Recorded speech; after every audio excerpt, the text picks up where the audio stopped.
سلام علیکم دوستان عزیز. امروز 12 فوریه سال 2026. یک دو برادر پرسید که клубнико کی کوریدگی چند قشید ما هم کی بکوریم گفتم درباره هم کمتر صحبت کنیم. این клубнико را ما 3 ماه ایول یعنی 1 ماه август همین وقتا شوندگیم شو. وقتی که 1 август клубника میکوری ماه نوامبر دا حاصل دا میدرویا تا مینوس شیدن اگر در بیرون بکورین مینوس شوه اگر گلشه میوهشه همشه سرما میزنه بعد همی بو که زمین گرم شوه بو اساسه کار کردن میگیره. اگر بو سرما شوه بو عقیب میزنه. وقتی که ما در تپلیسه بود مینوس 8 دیگه بود اختونی دیگه اینکه ما دیم قبط کلیونکا کشیدگیم سرما زدگیشون نیسته گلوشون میوهشون زدگی نیسته. اینا وقتی که کمتر زمین گرم شوه این کار کردن میگیره بود.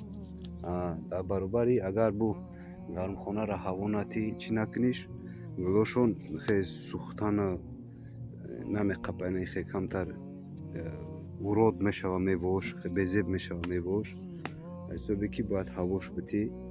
وقتی که درون تپلیسه وقتی بیرون 8 بود درون پرنی که ما درون نمی تپلیسه پیروس 1 0 گرادوس حتی مینوس 1 هم شیرگی درون. وقتی که درون مینوس 1 شید همیده چی غیزای دادگیشه همون غیزا ای کار کردن نمونه. نیهو در حالت پاوزه میسته یعنی که کار نمیکنه نیهو. وقتی که با کمتر گرم شید با همه کار کردن میگیره. همه клубник وابسته ای گرمی زمین حرکت میکنه. ببینید که در زمستان بسیار клубник خیلی سبز میشه. این حسابی خنکی از زمین خنکی شید клубник نمخه کنش سبز میمونه. وقتی که گرم شوه اینا خدا خواهد خشم روز با گرمی رفتیسته دیگه خیلی چیزا نمیشوه. وقتی که زمین در بیرون نمیبه در بیرون خیلی حالت نیست. بیرون اولی تماما مایده همین گلوش بعض و جوش کلان میشوه. اگر گلوش دگی باشه و گلوش سرموشون میزنه.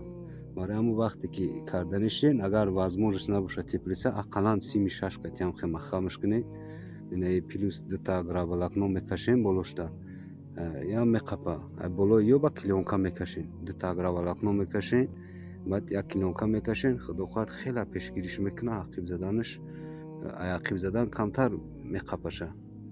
برای همون ایرا طرزی کوریدن بیرونه چی درونه خیلی امو فقط تا اینه ایده کپل رفتگی های تا ایده کپل های ایسو بیامو دورو را مو دادن من آسان میشوه.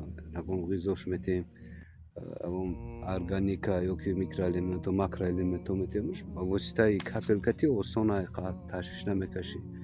وقتی که خیلی باشه بگیم اودی باشه در اون صورت کمتر دورو دادن تون هم قینه بعد میبودم که خیلی با صفت نمیبیاده و در کمتر این کپل نی نظر به بیرنه خوبتره. برای اگر امکان باشه کپل بگیرینش هم کاری خودتون سبکه هم نتیجه خوب میگیرین. امرا خواستم کمی درباره همین گپ زنم.